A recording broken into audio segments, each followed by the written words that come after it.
Turkey-Egypt have always fascinated me, so I decided to combine the two, since they are only an hour's flying time away from each other. I also had the advantage of a Turkish acquaintance who was able to give me some tips on what to do in Istanbul.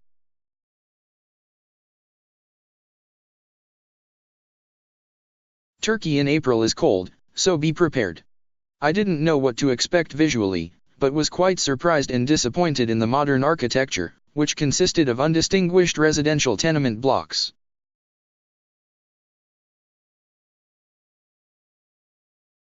Many of these were unfinished or unoccupied, reflecting the financial downturn. I was also surprised at the amount of litter around in various places, which somewhat detracted from the wonderful scenery in places.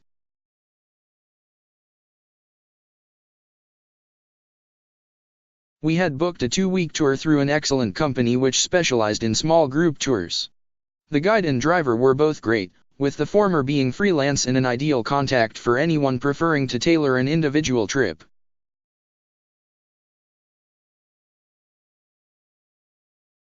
Details of the tour company guide are available on my blog or by contacting me direct, as I am not allowed to provide details of either under the editorial guidelines.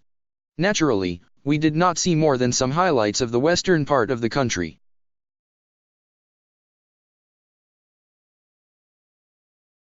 Another tour concentrated on the eastern areas we may take that another time. The Turks initially struck me as being a rather reserved race, but we found them to be most helpful and friendly when approached for assistance or directions, and they were not pushy or intrusive.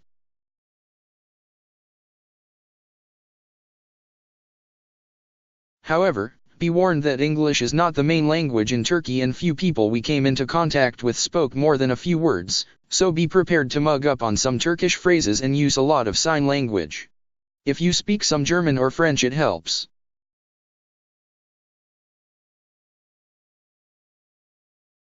We covered the usual Istanbul sites, of which the Topkapi Palace is the standout, particularly the exhibits in the former mint.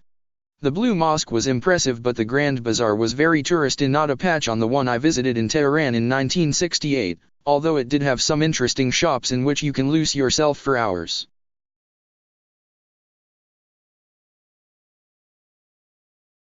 At no stage did we feel unsafe, even when wandering around in local areas that seemed to have few tourists, although we had been warned to stay clear of the unlit areas around the old city walls near our hotel, which no one in their right minds would do anyway, even if only to avoid breaking a leg. Ads by Google = window.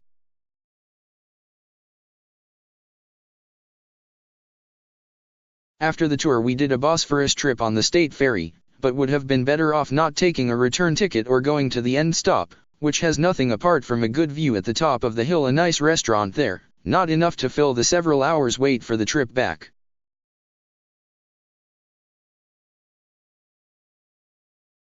Instead, we should have taken a single ticket, got off at Sarıyer, the stop before, had a look around and a meal, then taken the bus back.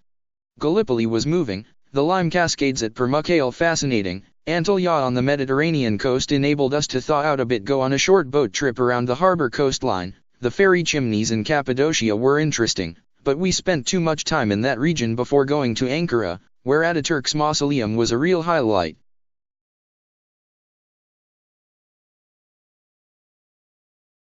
It contained some wonderful exhibits and one of the best dioramas I have ever seen covering the Gallipoli and independence campaigns, with some fascinating history of how the Allies were defeated and driven out of the country. Naturally, the British in particular don't dwell on any of this when they teach history in their schools. I expect the same applies to the French.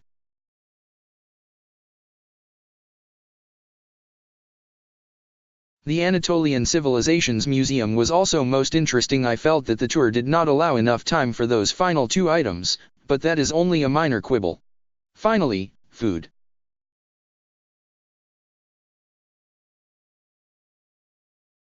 The food in Turkey is great, particularly the sweets, so be prepared to put on weight, or take it off after your trip. The Turks have a very sweet tooth, but the sugar in their sweets is masked to some extent by the nuts they use in baklava, etc.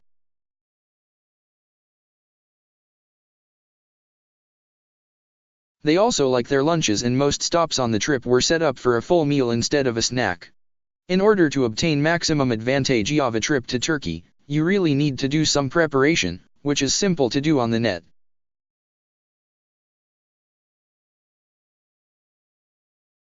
It is a country which repays such preparation many times over. It would be a shame to just confine a visit there to Istanbul and a beach.